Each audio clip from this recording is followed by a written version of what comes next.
The next thing for us to do is create a models for details, delete and edit. So we'll see how we can do that one. So I'm going to get back to my code here. You can see that we have the details option.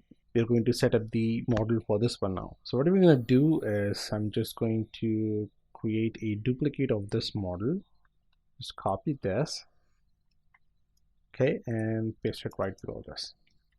And this one I'm going to call this as details model, okay, and this one is going to be add employee model.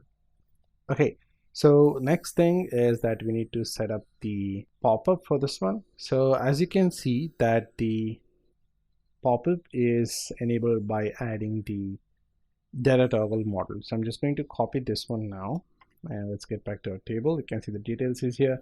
I'm just going to add this over here, here, here, and here. So basically we have 4 rows. I'm going to add to all the 4 rows. Just paste it.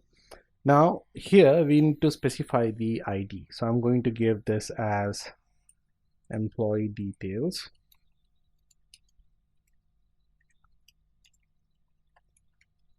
Employee details.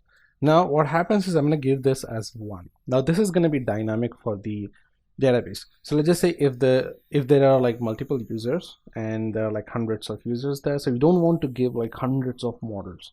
Now that's going to slow down your entire project. So instead what we do is we give IDs.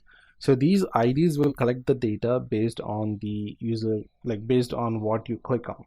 So let's just say if you're clicking on ID 1, it is going to load that model details, and all the details for that ID 1 is going to be stored inside that. As soon as you close, it's going to be gone. And if you open the second employee, automatically the second one will be added. So I'm just going to do this for 1, that is the one ID 1, and remaining else will be done dynamically with the help of backend.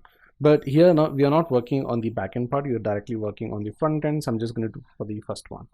So let's select this one, and I'm going to copy this ID here.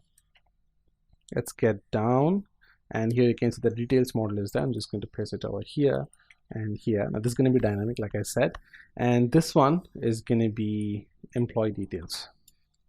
Okay, so save this, and I get rid of this form. We don't need this form anymore.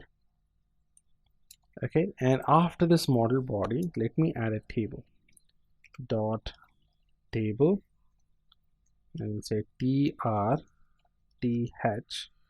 I'm gonna call this as ID. Let me save this. Let me check how that looks. If I hit refresh and if I click on details, you can see that we get the ID. We have a lot of blank space here. That's because the model body is being shown up. So I'm going to get rid of that one. So let me get rid of this. Okay. And now if I come back here, hit refresh, let's click on details. Okay, now that looks better. So now we can add the column for the ID and the name and all the details. So this is th, and I'm going to add td. The ID is 1. Okay, just copy this one and I'm going to paste it over here. The next one, what we need is the name. So I'm going to call this as name. The name is going to be John Doe. Okay, and let's copy this again, and the next one is going to be email ID. I'm going to store this as johndoe@gmail.com. okay, and actually we did create a lot of items in this one, so I'm just going to collect those details here. So we need the date. Yes, the date of the employees, or what time, like which day did he join the company.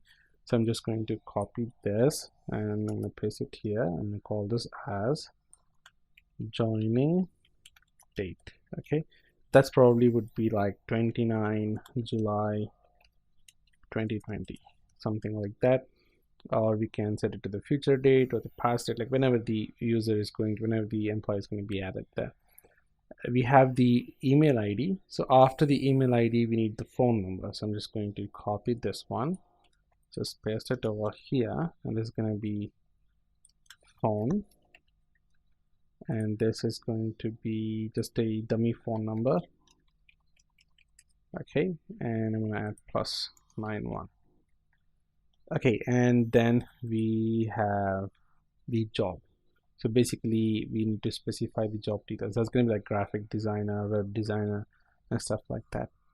Okay, so let's copy this, and here I'm going to call this as job, and I'm going to give this as graphic designer.